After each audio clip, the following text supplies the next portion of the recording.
ಆಕಾಶದ ಆತ್ಮನಿಂದ ಆಕಾಶ, ಆಕಾಶದಿಂದ ವಾಯು ಇತ್ಯಾದಿ ಅಂತ ಹೇಳಿದಾಗ ಎಲ್ಲವೂ ವಿಷ್ಣುಪರ ಅಂತ ಹೇಳಿದರೆ ಹೇಗೆ ಅನ್ವಯ ಆಗುತ್ತೆ ಅವಾಂತರ ಕಾರಣಗಳಿಗೆ ಅಂತ ಪ್ರಶ್ನೆ ಬಂದರೆ, ಅವಾಂತರ ಕಾರಣಗಳ ಒಳಗೂ ಸಹ ಇದ್ದು ಬಿಟ್ಟು ಕಾರಣಕರ್ತರಾಗಿರೋದು ವಿಷ್ಣುವೇ, ಆದ್ದರಿಂದ ಯಾವ ವಿರೋಧವೂ ಇಲ್ಲ ಅಂತ ಹೇಳಿದರು. ಅದು ವಿವರಣೆ ಕೊಡ್ತಾರೆ. ಈಗ ಪೂರ್ವದ ಅನುಷಂಗ ಸಂಭೂತವಾಕ್ಯೇ ಆಕಾಶ ಸಂಭೂತ ಪದ ಸಂಭೂತವಾಕ್ಯೇ, ಸಂಭೂತ ಅನ್ನೋ ವಾಕ್ಯದಲ್ಲಿ ಶ್ರುತಂ ಏನು ಶ್ರುತಿಯಲ್ಲಿ ಕಂಡಿದೆ, ಕಾರ್ಯತ್ವೇದತಿ ಕಾರಣತ್ವ ರೂಪಂ ಯದವಾಂತರಂ ಕಾರಣಂಚ ತದೇವೋ ಜನಾರ್ದನ. ಆತ್ಮನಿಂದ ಆಕಾಶ, ಆಕಾಶದಿಂದ ವಾಯು, ವಾಯುವಿನಿಂದ ಅಗ್ನಿ, ಅಗ್ನಿಯಿಂದ ಆಪ, ಮಧ್ಯ ಪೃಥಿವಿ, ಪೃಥಿವಿಭ್ಯ ಓಷಧಯ, ಓಷಧಿಭ್ಯೋ ಅನ್ನ, ಹೀಗೆಲ್ಲ ವಿವರಣೆ ಕೊಟ್ಟಿದ್ದಾರೆ. ಏನಾಗಿದೆ? ಆತ್ಮ ಕಾರಣ, ಆಕಾಶ ಅನ್ನೋದೇನು ಕಾರ್ಯ, ಕಾರಣ ಕಾರ್ಯ. ಆಕಾಶಕ್ಕೆ ಅದು ಆಕಾಶ ಕಾರಣ, ವಾಯು ಕಾರ್ಯ. ಗೊತ್ತಾಯ್ತಾ? ಮುಂದಿಂದೆಲ್ಲ ಏನದು ಕಾರ್ಯ, ಹಿಂದಿಂದೆಲ್ಲ ಏನೋ ಕಾರಣ. ಅದಕ್ಕೆ ಹೇಳ್ತಾರೆ ಈಗ ಇಲ್ಲಿ ಕಾರ್ಯತ್ವೇ ಸತಿ ಕಾರಣ ರೂಪತ್ವಂ. ಆತ್ಮ ಕಾರಣ, ಆಕಾಶ ಎರಡು ಕೆಲಸ ಮಾಡುತ್ತೆ. ಒಂದು ಈ ಕಡೆಯಿಂದ ಕಾರ್ಯ, ಮುಂದಿಂದಕ್ಕೆ ಕಾರಣ. ಈ ಕಡೆಯಿಂದ ಕಾರ್ಯ, ಆ ಕಡೆ ಕಾರಣ. ಅದಕ್ಕೆ ಆಚೆ ಪರಮಾತ್ಮ ಏನ್ ಮಾಡ್ತಾನೆ?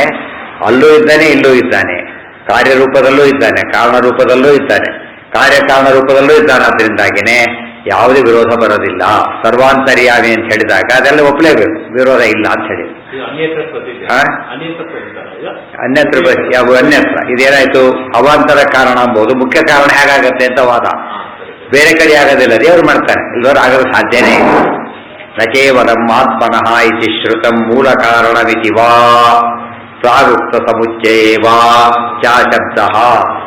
ನ ಕೇವಲಂ ಆತ್ಮನಃ ಇತಿ ಶ್ರುತಂ ಮೂಲ ಕಾರಣವಿತಿ ವಾ. ಕೇವಲ ಆತ್ಮನ ಅಂತ ಹೇಳಿದಾಗ ಮೂಲ ಕಾರಣ, ಹಿಂದೆ ಹೇಳಿದಂತೆ ಅವಾಂತರ ಕಾರಣಗಳು ಎಲ್ಲದರಲ್ಲೂ ಪರಮಾತ್ಮನೇ ಇದ್ದಾನೆ.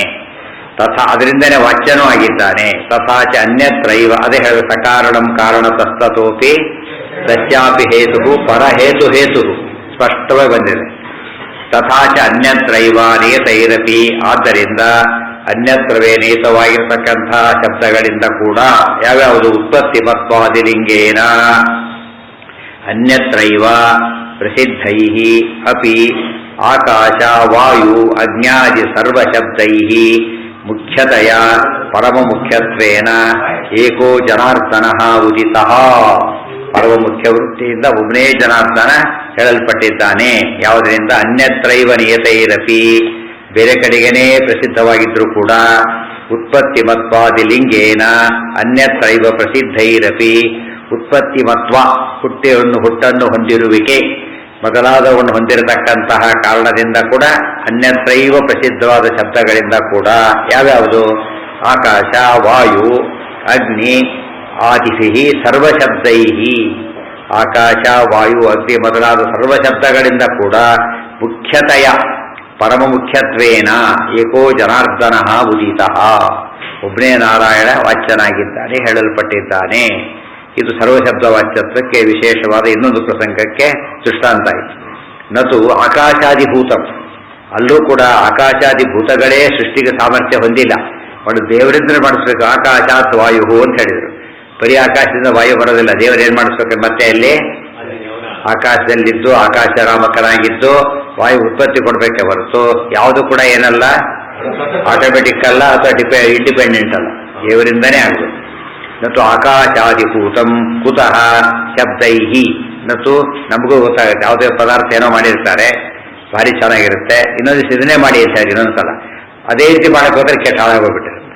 ಅದು ಟೇಸ್ಟ್ ಬರೋದೇನು, ಏನು ಮಾಡಿದ್ದೀರಿ, ಎಲ್ಲ ಅದೇ ಹಾಕಿದ್ದೀರಿ, ಹಾಕೋ ಬಂದಿಲ್ಲ ಅಂತ ಹೇಳ್ತಾರೆ. ಅದಕ್ಕೆ ದೇವ್ರು ಏನು ಮಾಡಲಿಲ್ಲ, ಅಲ್ಲಿ ಕೊಡಲಿಲ್ಲ. ಕೆಲವೊಮ್ಮೆ ಅರ್ಜೆಂಟ್ಗೆ ಏನೋ ಮಾಡಿ ಹಾಕ್ತಾರೆ, ಸಿಕ್ಕಾಬಟ್ಟೆ ಟೇಸ್ಟ್ ಬಂದಿರುತ್ತೆ, ಆ ರೀತಿ ಮತ್ತೆ ಮಾಡಲಿಕ್ಕೆ ಬರೋದಿಲ್ಲ. ಹಾಗಾಗಿ ಅದು ದೇವರು ಅನುಗ್ರಹ ಮಾಡಿದ್ರೆ ಏನಾಗುತ್ತೆ, ಎಲ್ಲರ ಅನುಭವಕ್ಕೆ ಬಂದಿರೋದೇ, ಅದು ಗೊತ್ತಾನೆ, ಎಲ್ಲರ ಅನುಭವಕ್ಕೆ ಬಂದಿರೋದೆ. ಆ ದೃಷ್ಟಿಯಿಂದ ಎಲ್ಲ ಕೂಡ ಯಾವುದು ಕೂಡ ಏನಲ್ಲ ಇಂಡಿಪೆಂಡೆಂಟ್ ಅಲ್ಲ, ದೇವರೊಬ್ಬನೇ ಇಂಡಿಪೆಂಡೆಂಟ್. ಪರಮ ಮುಖ್ಯತ್ವೇನ ಏಕೋ ಜನಾರ್ದನಃ ಉದಿತಃ. ನತು ಆಕಾಶಾದಿಭೂತಂ, ಆಕಾಶಾದಿಭೂತಂ ಪಂಚಭೂತಗಳು ಅಂತ ಅರ್ಥ. ಆಕಾಶಾದಿ ಪಂಚಭೂತಗಳು ವಾಚ್ಯವಾಗಿಲ್ಲ. ಕುತಃ ಶಬ್ದೈಹಿ, ಹಿಂದೆ ಹೇಳಿದಂತೆ ಪ್ರಾಗುಕ್ತ ಸರ್ವಶಬ್ದವಾಚ್ಯತ್ವ ಬೋಧಕೈಹಿ, ಹಿಂದೆ ಹೇಳಿದಂತೆ ದೊಡ್ಡ ಕಾರಣ ಕೊಟ್ಬಿಟ್ಟಿದ್ದಾರೆ. ಇವಾಗಲೇ ನಾಮಾನಿ ಸರ್ವಾಣಿ ಯಮಾವಿಶಂತಿ ತಂ ವೈ ವಿಷ್ಣುಂ ಪರಮಮುದಾಹರಂತಿ. ಎಲ್ಲ ಹೆಸರುಗಳು ಹೇಳೋದು ವಿಷ್ಣುವನ್ನೇ ಅಂತ ಹೇಳಿ ಆಗಿದೆ. ಯೋ ದೇವಾನಾಂ ನಾಮಧ ಏಕ ಏವ ನಾಮಧಾರಕಃ.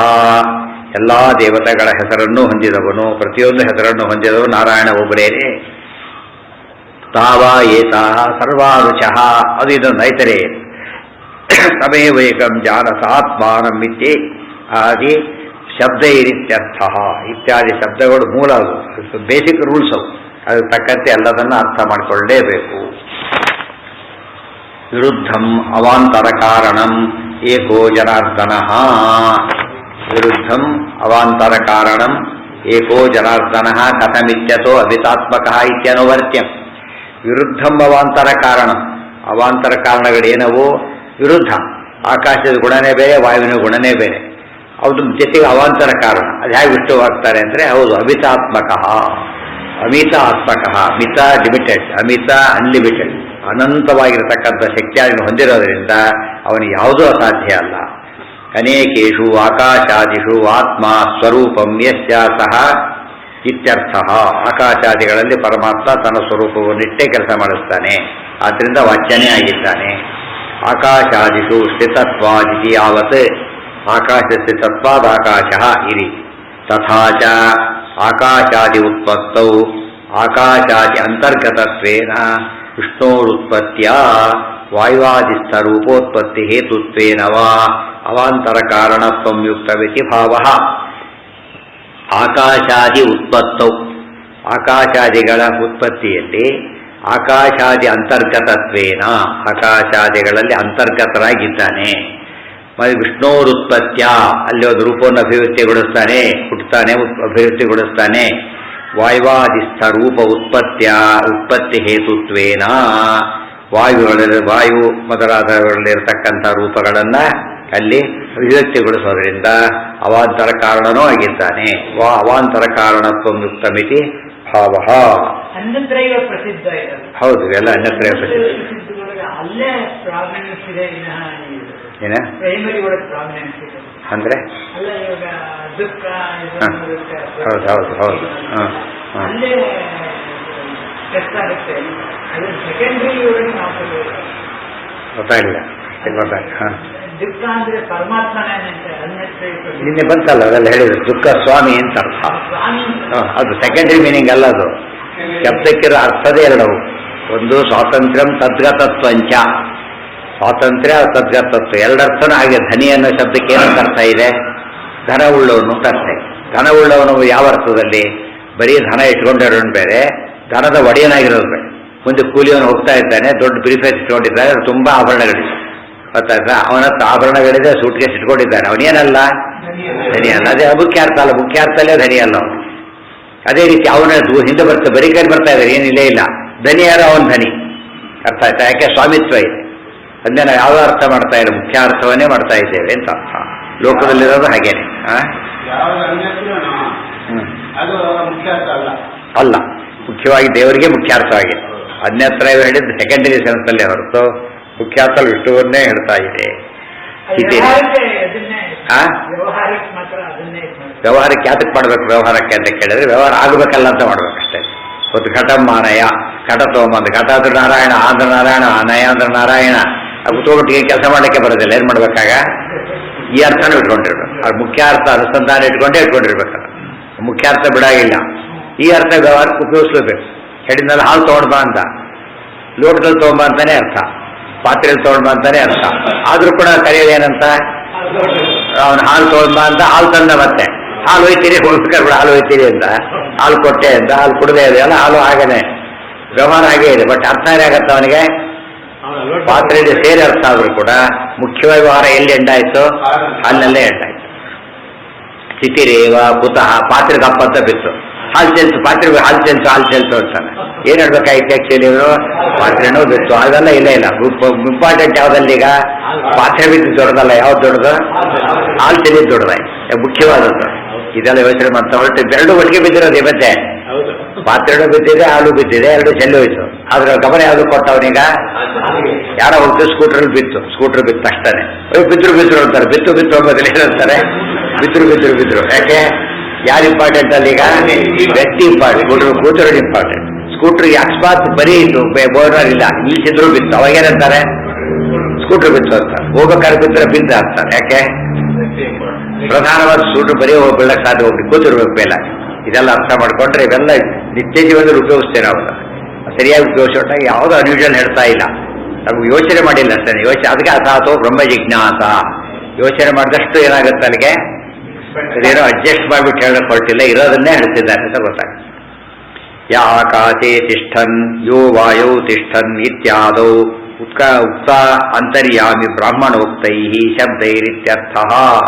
ನಾನು ಆಕಾಶಾದಿಷು ಹರೇಹೇ ಇದು ಪದ ಬಿಟ್ಟು ಕಥಂ ಅಜಸ್ಯ ಜನಿಮತ್ವಂ ಇತ್ಯಸೋ, ಅದೇ ತಾನೆ? ಅದೇ ಕಥಂ ಅಜಸ್ಯ ಜನಿಮತ್ವಮಿತ್ಯತೋಪಿ ದ್ಯೂಭೂ ಆದಿನಯೋಕ್ತ ಸ್ಮರಣಾಯ ಅಮಿತಾತ್ಮಕ ಇತಿ ವ್ಯವಚ್ಛಿದ್ಯ ಯೋಜ್ಯಂ. ಕಥಮಜಸ್ಯ ಜನಿಮತ್ವಮಿತ್ಯತಃ ಅಜ ಅಂತೀರಿ, ಹುಟ್ಟುತ್ತಾನೆ ಅಂತೀರಿ. ಅಜ ಅಂದ್ರೆ ಹುಟ್ಟಿಲ್ಲದವನು, ಜನಿರೋ ಹುಟ್ಟುವವನು. ಹುಟ್ಟಿಲ್ಲದವರು ಹುಟ್ಟದ ಹೇಗಿದು ಹೊಂದಕ್ತೆ ಅಂತ ಕೇಳಿದರೆ ದ್ಯೂಭುವಾದಿ ನಾವುಕ್ತ ಸ್ಮರಣಾಯ. ಅಲ್ಲೇನಾಯ್ತಿದೆ? ದ್ಯೂಭುವಾದಿ ನಯ, ದ್ಯುಭ್ವಾದಿ ಅಧಿಕರಣ ಅಂತ. ದ್ಯುಭ್ವಾದಿ ಅಧಿಕರಣ, ದ್ಯೂಭುವಾದಿ ಆಯತನಂ ಸ್ವಶಬ್ದಾತ್ ಅಂತ ಬಂದಿದೆ.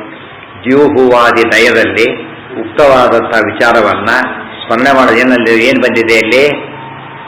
ಸ್ವಶಬ್ದಾತ್, ಸ್ವಶಬ್ದ ಒಂದೇ ಹೇಳ್ತಕ್ಕಂಥ ಶಬ್ದ ಅಂತ ಹೇಳಿದ್ದಾರೆ. ಮಿತಾತ್ಮಕ ಐತಿ ವ್ಯವಚ್ಛಿದ್ದ. ಈಗ ಅಮಿತಾತ್ಮಕ ಬೇಡ, ಮಿತಾತ್ಮಕ ಸಾಕು. ಅಂದ್ರೆ ಮಿತವಾದ ಪದಾರ್ಥಗಳಲ್ಲೂ ಕೂಡ ಇರೋದ್ರಿಂದ ಅಲ್ಲಿ ಹುಟ್ಟಿದ ಅಂತ ಕರೀತಾರೆ ಹೊರತು, ಅಭಿವ್ಯಕ್ತಿ ಆಯ್ತೆ ಹೊರತು ಈ ರೀತಿ ಹುಟ್ಟಲ್ಲ. ಸ್ವತಃ ಅಮಿತಾತ್ಮಕ. ಮಿತಃ ಅಂದ್ರೆ ವ್ಯಕ್ತ ಆತ್ಮ, ಮಿತಃ ಅಂದ್ರೆ ಪ್ರಮಿತಃ, ಪ್ರಮಿತಃ ಅಂದ್ರೆ ವ್ಯಕ್ತ ಆತ್ಮ ಸ್ವರೂಪಂ ಯಸ್ಯ ಸಾ ಇತಿ ಅರ್ಥ ಇತ್ಯರ್ಥ. ಅಲ್ಲಿ ತನ್ನ ಸ್ವರೂಪವನ್ನ ಅಭಿವ್ಯಕ್ತಿಗೊಳಿಸ್ತಾನೆ ಹೊರತು ಹುಟ್ಟುತ್ತಾನೆ ಅಂದ್ರೆ ಯಾವ ತಪ್ಪಾಗ್ತಿತ್ತು? ಹುಟ್ಟಿಲ್ಲ, ಹುಟ್ಟುತ್ತಾನೆ. ಅದೇ ಯಾವ ಸೆನ್ಸಲ್ಲಿ ಹುಟ್ಟಿಲ್ಲ ಅಂತಾರೋ ಅದೇ ಸೆನ್ಸಲ್ಲಿ ಹುಟ್ಟಿದೆ ಅಂದ್ರೆ ಏನದು? ಅದು ಕಾಂಟ್ರಡಿಕ್ಷನ್, ಅದು ವಿರೋಧ. ಅದು ಹೇಳೋದು ಹುಟ್ಟಿಲ್ಲ ಅಂತ ಹೇಳೋ ಉದ್ದೇಶನೇ ಬೇರೆ, ಹುಟ್ಟಿದ್ದಾನೆ ಅಂತ ಹೇಳೋ ಉದ್ದೇಶನೇ ಬೇರೆ. ಹುಟ್ಟಿಲ್ಲದವನು ಅವನೆಂದು ಹುಟ್ಟೋದೇ ಇಲ್ಲ, ಮುಗಿದೋಯ್ತು. ಹುಟ್ಟಿದ್ದಾನೆ, ಅಭಿವ್ಯಕ್ತಿಗೊಳಿಸಿದ್ದಾನೆ, ಸಮಸ್ಯೆ ಇದೆ. ಗೊತ್ತಾಯ್ತಾ? ಅದು ಏನಂತ ಅರ್ಥ ಹೇಳಿದ್ರೆ ತಪ್ಪಾಗ್ತಿತ್ತು. ಅವ್ರು ಹುಟ್ಟೇ ಇಲ್ಲ, ಅವರು ಹುಟ್ಟೇ ಇದ್ದಾನೆ ಅಂತ ಹೇಳಿದ್ರೆ ವಿರೋಧ ಬಂತು. ಹಾಗಲ್ಲ, ಅವು ಹುಟ್ಟಿಲ್ಲದವನು ಅಭಿವ್ಯಕ್ತನಾಗಿದ್ದಾನೆ, ವಿರೋಧ ಬರಲೇ ಇಲ್ಲ. ಅದಕ್ಕೆ ಹೇಳಿದ್ರು, ಅಲ್ಲಿ ಹೇಳಿದಂತೆ ದ್ಯೂಪಾದಿ ನಯದಲ್ಲಿ ಬಂದಿದೆ. ಮಿತಃ ವ್ಯಕ್ತ ಜನೇ ರೀಶೆ ಅಭಿವ್ಯಕ್ತಿ ರೂಪತ್ವಸ್ಯ ದ್ಯೂಭುವಾದಿ ಆಯತನ ಆಯತನಮಿತ್ಯತ್ರ ಅಭಿಧಾನಾದುತ್ಪತ್ತಿರತ್ರ ಅಭಿವ್ಯಕ್ತಿ. ಜನೇ ಈಶೆ ಅಭಿವ್ಯಕ್ತಿ ರೂಪತ್ವಸ್ಯ. ಜನಿ ಹುಟ್ಟುವುದು ಅನ್ನೋದು ಈಶೆ ಪರಮಾತ್ಮನ ವಿಚಾರದಲ್ಲಿ ಅಭಿವ್ಯಕ್ತಿ ರೂಪತ್ವಸ್ಯ, ಅಭಿವ್ಯಕ್ತಿ ರೂಪವಾಗಿದೆ ಅಂತ ಅರ್ಥ. ದ್ಯೂಭುವಾದಿ ಆಯತನಮಿತ್ಯತ್ರ, ಅದೇ ದ್ಯೂಭುವಾದಿ ಆಯತನಂ ಅಂತ ಹೇಳಬೇಕಾದ್ರೆ ಹಿಂದೆ ಅಭಿಧಾನ ಅಂತ ಹೇಳಿರೋದ್ರಿಂದ ಉತ್ಪತ್ತಿರತ್ರ ಅಭಿವ್ಯಕ್ತಿ. ದೇವರಿಗೆ ಎಲ್ಲೇ ಕೃಷ್ಣ ಹುಟ್ಟಿದ, ಕೃಷ್ಣ ಪ್ರಾದುರ್ಭೂತರಾದ ಅಂತಾನೆ ಅರ್ಥ. ಬಲರಾಮ ಹುಟ್ಟಿದ ಅಂತ ಅರ್ಥ. ಬಲರಾಮ ಹುಟ್ಟಿದ ಉಳಿದವ್ರೆ ಲಕ್ಷ್ಮೀನಾರಾಯಣ ಬಿಟ್ಟು ಯಾರಿಗೆ ಹುಟ್ಟಿದ ಅಂದ್ರೆ ಏನಂತ ಅರ್ಥ ಮಾಡಬೇಕು? ಹುಟ್ಟಿದ ಅಂತಾನೆ ಮಾಡಬೇಕು. ಆದರೆ ದೇವರಿಗೆ ಮಾತ್ರ ಏನಂತ ಅರ್ಥ ಮಾಡಬೇಕು? ಪ್ರಾದುರ್ಭೂತನಾದ ಅಂತಾನೆ ಮಾಡಬೇಕು, ಅಭಿವ್ಯಕ್ತನಾದ. ಅದಕ್ಕೆ ಅಭಿವ್ಯಕ್ತಿ. ನಾತು ಯಾರ ಬಗ್ಗೆ ಮಾತಾಡ, ಸೂರ್ಯ ಹುಟ್ಟುತ್ತಾನೆ ಅಂತ ಪದ ಉಪಯೋಗಿಸಿದ್ರು ಕೂಡ ಸೂರ್ಯ ಕಾಣ್ತಾನೆ ಅಂತ ಅರ್ಥ, ಹುಟ್ಟುತ್ತಾನೆ ಅಂತ ಅರ್ಥ ಅಲ್ಲ. ನಾವು ಕಾಣ್ತಾನೆ ಅಂತ ಹೇಳೋದಲ್ಲಿ ಏನಂತ ಹೇಳ್ತೀವಿ? ಮತ್ತೆ ಹುಟ್ಟಿದ ಅಂತಾನೆ ಶುರು ಮಾಡೋದು, ಮುಳಿದ ಹುಟ್ಟಿದ ದಿವಸ ಅಂತ ಹೇಳೋದ. ಆ ಜೊತೆಗೆ ಅರ್ಥನೇ ಸೇರ್ಕೊಂಡಿದೆ ಅಲ್ಲಿ. ಈ ರೀತಿ ಹುಟ್ಟಲ್ಲ, ಕಾಣಿಸ್ತ ಅಂತಾನೆ ಅರ್ಥ. ಅದೇ ರೀತಿ ದೇವರ ಬಗ್ಗೆ ಆ ರೀತಿಯೇ ಹೇಳಬೇಕು. ನಾತು ಅಭೂತ್ವ ಭಾವನಾದಿ ರೂಪ ಇತಿ ಭಾವ, ನತು ಅಭೂತ್ವ ಭವನಾದಿ ರೂಪ. ಅಭೂತ್ವ ಭವನ ಅಂದ್ರೇನು? ಅಭೂತ್ವ ಭವನ, ಭೂತ್ವ ಇದ್ದು ಅಭೂತ್ವ ಇಲ್ಲದೆ ಇದ್ದವನಾಗಿ ಇರುವವನಾಗುವುದಲ್ಲ. ಘಟ ಏನಾಯ್ತು? ಮೊದಲು ಮಣ್ಣು ಕೊಟ್ಬಿಟ್ಟು ಗಡಿಗೆ ಮಾಡೋ ಅಂತ ಹೇಳಿದ್ರು. ಮೊದಲು ಗಡಿಗೆ ಇದೆಯಾಗ ಇಲ್ಲ, ಅದನ್ನು ಗಡಿಗೆ ಮಾಡಿದ. ಏನು ಬಂತದು? ಬಂತು ಅಭೂತ್ವ ಭವನ. ಮೊದಲು ಇಲ್ಲದ್ದು ಅನಂತರ ಬಂದದ್ದು. ದೇವರಿಗೆ ಆ ರೀತಿ ಹೇಳಬಾರ್ದು. ಯಾಕೆ? ಎಲ್ಲವೂ ಏನೋ ಅನಂತ ರೂಪಗಳು ಏನವು ಯಾವಾಗಲಿರೋವೆ. ಆದ್ರಿಂದ ಅಭೂತ್ವ ಭವನ ರೂಪವಾದ ಸೃಷ್ಟಿ ಅನ್ನೋದು ಯಾರಿಗಿಲ್ಲ? ದೇವರಿಗಿಲ್ಲ. ವಾಲಿ ಇದ್ದಾನೀಗ, ವಾಲಿ ಇರಲಿಲ್ಲ, ಬಂದ, ಆದ್ರೆ ಮತ್ತೆ ಇಲ್ಲ. ಸುಗ್ರೀವ ಬಂದ, ಹೋದ, ಮತ್ತೆ ಇಲ್ಲ. ಆದರೆ ದೇವರಿಗೆ ಮಾತ್ರ ಏನದು? ಎಲ್ಲ ಕಾಲಕ್ಕೂ ಎಲ್ಲ ರೂಪಗಳು ಒಂದೇ ರೀತಿ ಇರೋದ್ರಿಂದಾಗಿನೇ ಅಭೂತ್ವ ಭವನ ರೂಪವಾದಂತಹ ಇಲ್ಲದೆ ಇದ್ದು ಬರುವುದು, ಹೊಸದಾಗಿ ಹುಟ್ಟುವುದು ಅಂತಕ್ಕಂಥ ಹುಟ್ಟು ದೇವರಿಗೆ ಇಲ್ವೇ ಇಲ್ಲ. ಮತ್ತು ಅಭೂತ್ ಯಾವುದು ಯಾವುದು ಉಭಯತ್ರ ಪ್ರಸಿದ್ಧ? ಹೌದು ಹೌದು, ಅಲ್ಲಿ ಹೇಳ್ಬೇಕಾದ್ರೆ ಏನಂತ ಹೇಳಿದ್ರು, ದ್ಯೂಭವಾದಾಯತೇನೆ ಯಾರು ಅಂತ ಪ್ರಶ್ನೆ ಬಂದ್ರೆ ವಿಷ್ಣುವೇ. ಯಾತಕ್ಕೆ? ಸ್ವಶಬ್ದ ಆತ್ಮ ಅಂತಿದೆ. ಆತ್ಮಶಬ್ದ ಯಾರನ್ನು ಹೇಳುತ್ತೆ? ವಿಷ್ಣುವನ್ನು ಮಾತ್ರ. ಆದ್ರಿಂದ ಅಂತ ಅಲ್ಲಿ ಆ ಸಮನ್ವಯ ಮಾಡಿದ್ರು. ಅದೇ ಹೇಳ್ತೇನೆ. ಸಂಶಯ ಎಲ್ಲಿ ಸಂಶಯ? ಅಲ್ಲ, ಉಭಯತ್ರ ಪ್ರಸಿದ್ಧವಾದಾಗ ಇದು ಆಗ್ಬಹುದು ಅದು ಆಗ್ಬಹುದು. ಆದ್ರೆ ಅನ್ಯತ್ರಯೂ ಆದಾಗ ಅದೇ ಆಗ್ಬೇಕು, ಇದು ಆಗಬಾರ್ದು. ಎರಡೂ ಆಗ್ಬೋದು. ಆಕಾಶ ಇದೆ, ಆಕಾಶನೂ ಆಗ್ಬೋದು ವಿಷ್ಣುನೂ ಆಗ್ಬೋದು. ಆಕ್ಚುಲಿ ಏನಾದ್ರು ಪ್ರಸಂಗ ನೋಡ್ಕೊಂಡು ಏನು ಹೇಳ್ಬೇಕಲ್ಲಿ? ವಿಷ್ಣು ಅಂತ ಹೇಳಿದ್ರು. ಮತ್ತೆ ಎಲ್ಲಾ ಕಡೆ ಕೂಡ ಆಕಾಶದಲ್ಲಿ ವಿಷ್ಣು ಅಂತ ಅರ್ಥ ಇದ್ದೇ ಇದೆ, ಗೊತ್ತಾಯ್ತಾ? ಅದೇ ರೀತಿ ಅನ್ಯತ್ರೈವ ಪ್ರಸಿದ್ಧ ಶಬ್ದಗಳು ಕೂಡ ಮುಖ್ಯವಾಗಿ ಯಾವಾಗಲೂ ಹೇಳೋದು ಯಾರನ್ನ? ಯಾವಾಗಲೂ ಒಮ್ಮೊಮ್ಮೆ ಅನ್ನ, ಯಾವಾಗ ವಿಷ್ಣುವನ್ನೇ ಹೇಳ್ತಾ ಇವೆ. ಬೇರೆ ಅರ್ಥ ಹೇಳೋರು ಬೇರೆ ಅರ್ಥದಲ್ಲಿ ಅಷ್ಟೇ ಹೊರತು ಮುಖ್ಯ ಅರ್ಥ ವಿಷ್ಣುವೇ. ಯಾವ ಅರ್ಥ ಹೇಳಿದ್ರು ಕೂಡ ಪರಮ ಮುಖ್ಯ ವೃತ್ತಿ ಇಲ್ಲ ಅಂತ ಹೇಳಬೇಕೆ ಹೊರತು ಇದು ಒಂದು ರೀತಿಯಲ್ಲಿ ದೇವ್ರನ್ನ ಹೇಳುತ್ತೆ ಅಂತ ಹೇಳಬಾರ್ದು, ತಪ್ಪದು. ಒಂದು ರೀತಿಯಲ್ಲಿ ಬೇರೆದನ್ನ ಹೇಳುತ್ತೆ ಅಂತ ಹೇಳಬೇಕೆ ಹೊರತು ಒಂದು ರೀತಿಯಲ್ಲಿ ದೇವ್ರನ್ನ ಹೇಳೋದಲ್ಲ. ಏನಾದ್ರು ವಿಷ್ಣುವನ್ನ ಹೇಳ್ತಾನೆ ಇದೆ ಯಾವಾಗಲೂ. ನೋಡಿ, ಈಗ ಯಮುನಾ ನದಿ ಸೇರಿತು, ಗಂಗಾ ನದಿ ಸೇರಿತು, ಗೊತ್ತಾಯ್ತಾ? ಈಗ ಮುಂದೆ ಏನಂತ ಹೆಸರು ಬಂತು ಅದಕ್ಕೀಗ? ಗಂಗಾ ಅಂತ ಬಂತು, ಯಮುನಾ ಅಂತ ಬಂತು, ಗೊತ್ತಾಯ್ತಾ? ಯಮುನಾ ಅಂತ ಕರೆಯೋದ್ರೆ ಗಂಗಾ ಅಂತ ಕರೀತಾರೆ. ಯಾಕೆ? ದೊಡ್ಡದಲ್ಲಿ ಚಿಕ್ಕದು ಸೇರಿದಾಗ ಯಾರಂತ ಹೆಸರು ಬರುತ್ತೆ, ಅದಕ್ಕೆ ದೊಡ್ಡ ಹೆಸರು ಉಳ್ಕೊಂಡ್ಬಿಡುತ್ತೆ. ಅರ್ಥ ಆಯ್ತಾ?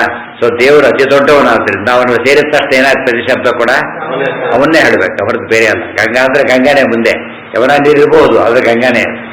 ಅದು ದೊಡ್ಡದಲ್ಲಿ ಚಿಕ್ಕ ಸೇರಿದಾಗ ಹಳ್ಳ ಹೋಯ್ತು, ನದಿ ಸೇರಿಕೊಡ್ತು. ಈ ಹಳ್ಳ ನದಿ ಅಂತ ಕರೀತಾರೆ. ನದಿ ದೊಡ್ಡ ನದಿ ಸೇರಿತು, ಉಪನದಿ ಮಹಾನದಿ ಸೇರಿತು. ಏನಂತಾರೆ ಅದಕ್ಕೆ? ತಕ್ಷಣ ಮಹಾನದಿ ಹೆಸರು ಬಂದ್ಬಿಡು. ಈ ಹೆಸರು ಬರದೆ. ಬೆಂಗಳೂರಲ್ಲಿ ಹನುಮಂತನಗರ ಇದೆ, ಹನುಮಂತನಗರ ಬೆಂಗಳೂರು ಇದೆ ಅಂತಾರ. ಬೆಂಗಳೂರಲ್ಲಿ ಹನುಮಂತನಗರ ಇದೆಯಾ? ಹನುಮಂತನಗರ ಬೆಂಗಳೂರು ಇದೆಯಾ? ಯಾಕೆ? ದೊಡ್ಡದು ಯಾವುದು? ಅದ್ರಲ್ಲಿ ಚಿಕ್ಕದ ಯಾವ್ದ್ರಲ್ಲಿ ಸೇರ್ಕೋಬೇಕು ಯಾವಾಗ, ಗೊತ್ತಾಯ್ತಾ? ಸ್ಮಾಲ್ ವಸ್ತು ಯಾವಾಗ ಯಾವ್ದ್ರಲ್ಲಿ ಸೇರ್ಬೇಕು? ದೊಡ್ಡದ್ರಲ್ಲಿ ಸೇರ್ಬೇಕು. ಪ್ಯಾಕಿಂಗ್ ಆಗತ್ತಾನೆ ಮಾಡೋದು. ಪ್ಯಾಕಿಂಗ್ ಮಾಡ್ಬೇಕಾದ್ರೆ ಒಂದರಲ್ಲಿ ಸೇರಿದ ತಕ್ಷಣ ನೋಡಿ ದೊಡ್ಡದು ಯಾವುದು, ಚಿಕ್ಕದ ಯಾವುದು, ಗೊತ್ತಾನೆ? ಸೊ ದೊಡ್ಡವರು ದೇವರು ಒಂದು ಮೇಲೆ ಎಲ್ಲ ಶಬ್ದ ಯಾರನ್ನ ಹೇಳಬೇಕು? ದೇವರನ್ನೇ ಹೇಳಬೇಕು. ಅರ್ಥ ಆಯ್ತಾ? Very simple. ನಾನು ಆಕಾಶ ಇವೆಲ್ಲ ಲೋಕದಲ್ಲಿ ವ್ಯವಹಾರ ನಿತ್ಯ ಬಂದು ಹೋಗ್ಬಿಟ್ಟಿದೆ. ಯೋಚನೆ ಮಾಡೋ ಪದ್ಧತಿ ಇಲ್ಲ. ಅದಕ್ಕೆ ಜಿಜ್ಞಾಸ ಅಂತ ಹೇಳಿ ಯೋಚನೆ ಮಾಡೋದು. ಯಾವುದೋ ಪ್ರಶ್ನೆ ಕೇಳ್ತಾರೆ, ಒಗಟ್ಟು ಹೇಳ್ತಾರೆ, ಗೊತ್ತಿಲ್ಲ, ಯೋಚನೆ ಮಾಡೋದು. ತಕ್ಷಣ ಏನಂತಾರೆ? ಯೋಚನೆ ಮಾಡೋದು. ಅವಾಗೇನಾಗತ್ತೆ? ಈಗ ಅವಾಗ ಅರ್ಥ ಆಗುತ್ತೆ. ಅದು ಸುಮ್ಮನೆ ಇದ್ಬಿಟ್ರೆ ಅರ್ಥ ಆಗುತ್ತೆ. ಯೋಚನೆ ಮಾಡೋದು ಪ್ರಾಣಿಗಳಿಗೆ ಹೇಳೋದಿಲ್ಲ. ಯಾತಕ್ಕೆ? ಯೋಚನೆ ಮಾಡೋ ಬುದ್ಧಿ ಅದು ಕೊಟ್ಟೇ ಇಲ್ಲ. ಯಾರಿಗೆ ಕೊಟ್ಟಿರೋದಿಲ್ಲ? ಇವರಿಗೆ ಥರ್ಡ್ ಇಯರ್ ಕ್ವಶನ್ ಫಸ್ಟ್ ಇಯರ್ನವನಿಗೆ ಕೇಳಿ ಯೋಚನೆ ಮಾಡೋದಿಲ್ಲ ಅವನಿಗೆ. ಯಾತಕ್ಕೆ? ಅವ್ರಿಗೆ ಔಟ್ ಆಫ್ ಸಿಲೆಬಸ್. ಆದ್ರೆ ಥರ್ಡ್ ಇಯರ್ ಇದ್ದವ್ರಿಗೆ ಫಸ್ಟ್ ಇಯರ್ ಬರ್ಸ್ಬಿಟ್ಟಿರ್ತಾರೆ ಯೋಚನೆ ಮಾಡೋ ಅಂತೇಳಿ. ಮೇಲಕ್ಕೆ ಹೋದಂತೆ ಇದು ಬೇಕು. ಯಾವಾಗಲೂ ಕೂಡ ಪ್ರಾಣಿಗಳಿಗಿಲ್ಲ, ಕಡಿಮೆಯವರಿಗಿಲ್ಲ, ಮನುಷ್ಯನಿಗೆ ಮಾತ್ರ. ಅದು ಬ್ರಾಹ್ಮಣಿಗೆ ಅಂತ ಯಾತಕ್ಕೆ ಕೇಳಿಬಿಟ್ರು? ಇದನ್ನು ಜಿಜ್ಞಾಸೆ ಉಳಿದವರಿಗಿಲ್ಲ. ಬ್ರಾಹ್ಮಣಿಗೆ ಯಾತಕ್ಕೆ ಕೇಳಿ? ತುಂಬಾ ಭೇದ ಓದೋದ್ರಿಂದ ಅವ್ರಿಗೆ ಜಿಜ್ಞಾಸೆ ಅರ್ಥ ಆಗುತ್ತೆ. ಉಳಿದವ್ರಿಗೆ ಎಕ್ಸ್ಪರ್ಟ್ ಕಮಿಟಿಗೆ ಯಾರೋ ಎಬಿಸಿಡಿನ ಹಾಕ್ಬಿಡ್ತಾರೆ. ಯಾರನ್ನ ಹಾಕ್ತಾರೆ? ಎಕ್ಸ್ಪರ್ಟ್ಗಳನ್ನ ಹಾಕ್ತಾರೆ. ಕಮಿಟಿ ಹೆಸರೇ ಎಕ್ಸ್ಪರ್ಟ್ ಕಮಿಟಿ ಅಂತೆ. ಬುದ್ಧಿ ಇರೋರೆಲ್ಲ ಹಾಕೋದಿಲ್ಲ. ಅದಕ್ಕೆ ಸೊ ಆಯಾ ಫೀಲ್ಡಲ್ಲಿ ಎಕ್ಸ್ಪರ್ಟ್ ಆಗಿರ್ಬೇಕು. ಬ್ರಹ್ಮ ಜಿಜ್ಞಾಸೆಗೆ ಯಾರು ಎಕ್ಸ್ಪರ್ಟ್ಗಳಾಗಿರ್ತಾರೆ ಅವರಿಗೆಲ್ಲ ಅರ್ಥ ಆಗುತ್ತೆ. ಕ್ರಿಯಾ ನತು ಅಭೂತ್ವ ಭವರಾಜರಿತ್ವಾ ಇತಿ ಭಾವಃ. ಕ್ರಿಯಾ ಪ್ರವರ್ತಕತ್ವೇನ ಪ್ರಾದುರ್ಭಾವೋ ಹರೇರ್ಜನಿಃ ಆಕಾಶಾದಿಷು ನಾನ್ಯೋಸ್ತಿ ಹಿ ಅಭಿಮಾನೋ ಅಭಿಮಾನಿನಃ ಇತಿ ಅನುಭಾಷ್ಯೋಕ್ತೇಹೇ. ಇದು ಅಣುಭಾಷ್ಯ, ಅದು ಅನುಭಾಷ್ಯ, ಅನುವ್ಯಾಖ್ಯಾನ. ಅದಕ್ಕೆ ಹೇಳಿದ್ದಕ್ಕೆಲ್ಲ ಒಂದು ಸಪೋರ್ಟಿಂಗ್ ಸ್ಟೇಟ್ಮೆಂಟ್ ಕೊಟ್ಟು. ಕ್ರಿಯಾ ಪ್ರವರ್ತಕತ್ವೇನ ಪ್ರಾದುರ್ಭಾವೋ ಹರೇರ್ಜನಿಃ. ಕ್ರಿಯಾ ಪ್ರವರ್ತಕತ್ವೇನ, ಕ್ರಿಯೆಯನ್ನ ಪ್ರವರ್ತನೆ ಮಾಡುವ ಅರ್ಥದಲ್ಲಿ ಪ್ರಾದುರ್ಭಾವಕ್ಕೆ ಏನಂತ ಕರೀತಾರೆ? ಹರಿಯ ಹುಟ್ಟು ಅಂತ ಕರೀತಾರೆ. ಆಕಾಶಾದಿಷು, ಎಲ್ಲಿ? ಆಕಾಶ ಸಂಭೂತ ಅಂತ ಬಂತು. ಆಕಾಶ ಹುಟ್ಟಿತು ಅಂತಾಯ್ತು. ಅದೇ ರೀತಿಯಲ್ಲಿ ಅಗ್ನೇರಾಪ ಸಂಭೂತ, ಆಪಗಳು ಆತ್ಮ ಹುಟ್ಟಿದು ಅಂತ ಹೇಳಿದ್ರು. ಅವೆಲ್ಲ ಕೂಡ ಏನಂತ ಹೇಳ್ಬೇಕು? ಅದಕ್ಕೆಲ್ಲ ಆಕಾಶಾದಿಷು ಕ್ರಿಯಾ ಪ್ರವರ್ತಕತ್ವೇನ, ಆಕಾಶಾದಿಗಳಲ್ಲಿದ್ದು ಆಕಾಶಾದಿ ಗುಣಗಳಲ್ಲಿ ಏನಿದೆಯೋ ಅದರ ಅಭಿವ್ಯಕ್ತಿಗೊಳಿಸೋದಕ್ಕೋಸ್ಕರ ಪರಮಾತ್ಮ ರೂಪ ಇಟ್ಟಿದ್ದಾನೆ ಅಂತ ಅರ್ಥ ಮಾಡಬೇಕು. ಅವ್ರದ್ದು ಏನಂತ ಹೇಳಬಾರ್ದು? ಆಕಾಶಾದಿಗಳೇ ಮುಖ್ಯವಾಚ್ಯ ಅಂತ ಹೇಳಬಾರ್ದು. ಮುಖ್ಯವಾಚ್ಯ ನೈಬರನೆ. ಆಕಾಶಾದಿಷು ನಾನ್ಯೋಸ್ತಿ ಅಭಿಮಾನೋ ಅಭಿಮಾನಿನಃ ಇತ್ಯನುಭಾಷ್ಯೋಕ್ತೇ ಬಿಟ್ಟು ಬೇರೆ ಇಲ್ಲ ಈಗ. ಅಭಿಮಾನ ಅಭಿಮಾನಿ, ಅಭಿಮಾನ ಅಭಿಮಾನಿ. ಸೈಟ್ ಬಾರದ ಸೈಟ್ ಅವನು ತೊಗೊಂಡ್ಬಿಟ್ಟಲ್ಲಾಗಲಿ ಅಂತೇಳಿ ತೊಗೊಂಡು ಹೋಗ್ಬಿಟ್ಟಿದ್ದಾನೆ. ಎಲ್ಲಿದೆ ಸೈಟ್ ಅದು? ಅಲ್ಲೇ ಇದೆ. ಕೊಡೆ ಮಾರ್ದ ಏನು ತೊಗೊಂಡ ಟಿವಿ ಮಾರ್ದ, ಟಿವಿ ತೊಗೊಂಡು ಏನು ಮಾಡ್ತಾನೆ? ಅಂಗಡಿಯಲ್ಲೇ ಬಿಟ್ಟು ಹೋಗೋದಿಲ್ಲ. ಸೈಟ್ ಅಲ್ಲೇ ಬಿಟ್ಟು ಅಂಗಡಿಯಲ್ಲಿ ಬಿಟ್ಟು ಹೋಗ್ಬಿಟ್ರೆ ಟಿವಿನ ಇದು ಉಪಯೋಗ ಏನು? ಅದಕ್ಕೆ ಹೊತ್ಕೊಂಡು ಹೋಗ್ತಾರೆ. ಅದು ಸೈಟಲ್ಲಿ ಹೊತ್ಕೊಂಡು ಹೋದ್ರೆ ಗತಿ ಏನು? ಸೈಟಿನಲ್ಲೇ ಬಿಟ್ಟಿರ್ತಾನೆ. ಏನು ಚೇಂಜ್ ಆಯ್ತು ಅಲ್ಲಿ? ಅಭಿಮಾನ ಚೇಂಜ್ ಆಯ್ತು. ಇವನದು ಅವನದು, ಮೊದಲು ಏದಾಯಿತು ಬೀದಾಯಿತು, ಅಭಿಮಾನ ಚೇಂಜ್ ಅಷ್ಟೇ. ಇಲ್ಲಿ ವಸ್ತು ಅಲ್ಲಿಂದ ಜಾಗಕ್ಕೆ ಚೇಂಜ್ ಆಗ್ಬಿಟ್ಟು ಕೆಲವು ಪದಾರ್ಥಗಳಿಗೆ ನೀವು ಅರ್ಥ ಮಾಡ್ತೀರಲ್ಲ ಈಗ. ಅಲ್ರಿ ದೇವರಿಗೊಂದು ಅರ್ಥ ಮಾಡ್ತೀರಿ, ಬೇರೆಗೊಂದು ಅರ್ಥ ಮಾಡ್ತೀರಿ. ಅದಕ್ಕೆ ಅಂದರೆ ಇಲ್ಲಿ ಹಾಗೆ ಪದಾರ್ಥ ತಗೊಂಡು ಹೋದ ಅಂತ ಹೇಳಿದಾಗ ಪದಾರ್ಥ ಇಲ್ಲಿಲ್ಲ, ಎಲ್ಲಿ ಹೋಗಿದೆ? ತಗೊಂಡು ಹೋಗ್ಬಿಟ್ಟೆ. ಆದ್ರೆ ಭೂಮಿ ತಗೊಂಡ್ಬಿಟ್ಟ, ಮನೆ ತಗೊಂಡ ಅಂತ ಹೇಳಿದಾಗ ಅರ್ಥ ಬರೋದಿಲ್ಲ. ಏನಂತ ಹೇಳ್ಬೇಕಂದ್ರ ಅಲ್ಲೇ ಇದೆ, ಓನರ್ಶಿಪ್ ಚೇಂಜ್ ಆಯ್ತು ಅಷ್ಟೇ. ಉಪಯೋಗಿಸೋದೇನೋ ಎರಡಕ್ಕೂ ಹಾಗೇನೆ. ಇವನು ಕೊಟ್ಟ ಅವನು ತಗೊಂಡ, ಎರಡಕ್ಕೂ ಹಾಗೇನೆ. ಇವನು ಟಿವಿ ಕೊಟ್ಟ, ಟಿವಿ ತಗೊಂಡ. ಇವನು ಮನೆ ಕೊಟ್ಟ, ಮನೆ ತಗೊಂಡ. ಅರ್ಥ ಬೇರೆ ಆಯ್ತು. ಈಗ ಎರಡು ಒಂದೇ ಅರ್ಥ ಮಾಡಿದ್ರೆ ಗತಿ ಏನು? ಅದೇ ರೀತಿಯಲ್ಲಿ ದೇವ್ರು ಹುಟ್ಟಿದ ಬೇರೆ ಅರ್ಥ ಮಾಡಬೇಕು, ಉಳಿದವ್ರು ಹುಟ್ಟಿದ್ರು ಬೇರೆ ಅರ್ಥ ಮಾಡಬೇಕು. ಯಾಕೆ? ದೇವ್ರು ಹುಟ್ಟ ಚಾನ್ಸೇ ಇಲ್ಲ, ಈ ಮನೆ ತೊಗೊಂಡೋಗೋ ಚಾನ್ಸೇ ಇಲ್ಲ. ಅದರಿಂದಾಗಿನೇ ಬೇರೆ ಅರ್ಥನೇ ಮಾಡ್ಬೇಕೆ. ಅದು ಬೇರೆ ಕಡೆಗೆ ಅರ್ಥ ಮಾಡಬಹುದು. ದೇವರಿಗೆ ಮಾತ್ರ ಅರ್ಥ ಮಾಡಕ್ಕೆ ಬರೋದಿಲ್ಲ. ಆಕಾಶಾದಿಷು ನಾನ್ಯೋಸ್ತಿ ಅಭಿಮಾನೋ ಅಭಿಮಾನಿನಃ ಇತಿ ಅನುಭಾಷ್ಯೋಕ್ತೇ. ಅಭಿಮಾನಿ ಅಭಿಮಾನಿನಃ ಅಭಿಮಾನಃ. ತಗೊಂಡ ಅವನಿಗೆ ಅಭಿಮಾನಿ, ಅವನ ನಂದು ಅಂತ ಹೇಳ್ಕೊಳ್ಳೋದೇನು? ಅಭಿಮಾನ. ಅಭಿಮಾನಿ ಅಭಿಮಾನ. ನನು ಆಕಾಶಾದಿಷು ಹರೇಹೇ ಸ್ಥಿತಿರೇವ ಕುತಃ ಇತ್ಯತೋಪಿ ಶಬ್ದ ಇರಿ. ಇಷ್ಟೆಲ್ಲ ಯಾವಾಗಾಯ್ತು ನಿಮ್ಮ ಅರ್ಥ? ಆಕಾಶಗಳು ದೇವರಿದ್ದಾನೆ ಅಂತ ಹೇಳಿದ್ರೆ ಮುಂದಿನ ಪ್ರಶ್ನೆ. ಅದಕ್ಕೇನು ಆಧಾರ ಅಂದರೆ ಆಕಾಶೇ ತಿಷ್ಠನ್ ಯೋ ವಾಯು ತಿಷ್ಠನ್ ಉಪನಿಷತ್ತು ಹೇಳಿಬಿಟ್ಟಿದೆ. ಆಕಾಶವು ನಿಯಮನ ಮಾಡ್ತಾನೆ. ಆಕಾಶದೊಳಗಿದ್ದು ರಾಜ ಭೃತ್ಯನ ನಿಯಮನ ಮಾಡ್ತಾನೆ. ಭೃತ್ಯನೊಳಗೆ ಸೇರ್ಕೊಂಡು ಮಾಡಕ್ಕೆ ಬರೋದಿಲ್ಲ ಅವನಿಗೆ. ಏನು ಮಾಡ್ತಾನೆ? ಹೊರಗಿಂದ ಮಾಡ್ತಾನೆ. ಆದರೆ ದೇವರು ಹಾಗಲ್ಲ. ಹೇಗೆ ಮಾಡ್ತಾನೆ? ಆ ವಸ್ತುವಿನೊಳಗಿದ್ದು ಮಾಡ್ತಾನೆ. ಇದು ದೇವರ ವಿಶೇಷ. ಇವು ಅಂತಃಪ್ರವಿಶ್ಯ. ಉಳಿದವರಿಗೆ ಆ ಸಾಮರ್ಥ್ಯ ಇಲ್ಲ. ಅದಕ್ಕಾಗಿಯೇ ದೇವರಿಗೆ ಅದು ಆಕಾಶೇ ತಿಷ್ಠನ್ ವಾಯು ತಿಷ್ಠನ್ ಅಂತ ಹೇಳಿದ್ರಿಂದ ಅವಾಂತರ ಕಾರಣವಾದರೂ ಕೂಡ ಒಳಗೂ ಪರಮಾತ್ಮ ತಾನೇ ಇದ್ದು ತಾನು ಮಾತ್ರ ಅವಾಂತರ ಕಾರಣ ಆಗಿಲ್ಲ, ಮುಖ್ಯ ಕಾರಣನಾಗೇ ಇದ್ದಾನೆ. ಇತ್ಯಾದು ಉತ್ಕ್ರಾಂತಯ ಮುಕ್ತ ಅಂತರ್ಯಾಮಿ ಬ್ರಾಹ್ಮಣೋಕ್ತೈ ಶಬ್ದೈರಿತ್ಯರ್ಥ. ಅದಕ್ಕೆ ಅಂತರ್ಯಾಮಿ ಬ್ರಾಹ್ಮಣ ಅಂತಾನೆ ಹೆಸರು.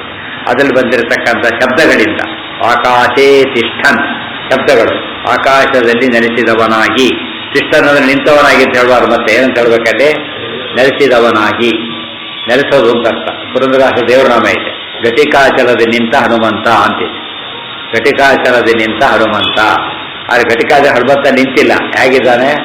ಕೂತಿರೋದು. ನೋಡಿ ಪುರಂದರದಾಸ ಈಗ ಹೇಳಿಬಿಟ್ರಲ್ಲ, ನಿಂತ ಪುಣ್ಯ ಬಹುಶಃ ಘಟಿಕಾಚಲಕ್ಕೆ ಹೋಗಿರ್ಲಿಕ್ಕಿಲ್ಲ ಅವರು, ಯಾರ್ದಾರು ಹುಡ್ಕೊಂಡ್ಬಿಟ್ಟಿದ್ದಾರೆ ಅಂತ ಹೇಳಿದ್ರೆ. ಘಟಿಕಾಚಲದ ನಿಂತ ನೆಲೆಸಿದ ಅಂತ. ನಿಂತ ಅಂದರೆ ಸ್ಟ್ಯಾಂಡಿಂಗ್ ಪೊಸಿಷನ್ ಹೇಳ್ತಾ ಇಲ್ಲ. ಅವ್ರು ಒಂದು ಮುದ್ಕಂಡು ನಿಂತಲ್ಲಿಲ್ಲ ಮನುಷ್ಯ ಅಂತ ಹೇಳ್ತಾರೆ. ಬರೀ ವರ್ಕ್ ಜಾಬ್ ಚೇಂಜ್ ಮಾಡ್ತಾರೆ ಇರ್ತಾರೆ, ನಿಂತಲ್ಲಿ ನಿಲ್ಲೋದೇ ಇಲ್ಲ ಅಂತ ಹೇಳಿದ್ರೆ ಏನು ಬೆಳಿಗ್ಗೆ ನಿಂತ್ಕೊಂಡು ರೋಡ್ ನಿಂತಿದ್ದೆ ನೋಡಿ ಅಂತ ಹೇಳಿದರೆ ಅದಲ್ಲ. ಒಂದು ಕಡೆ ಸೆಟ್ಲ್ ಆಗ್ತಾ ಇಲ್ಲ ಅಂತ ಚೇಂಜ್ ಮಾಡ್ತಾನೇ ಇರ್ತಾನೆ.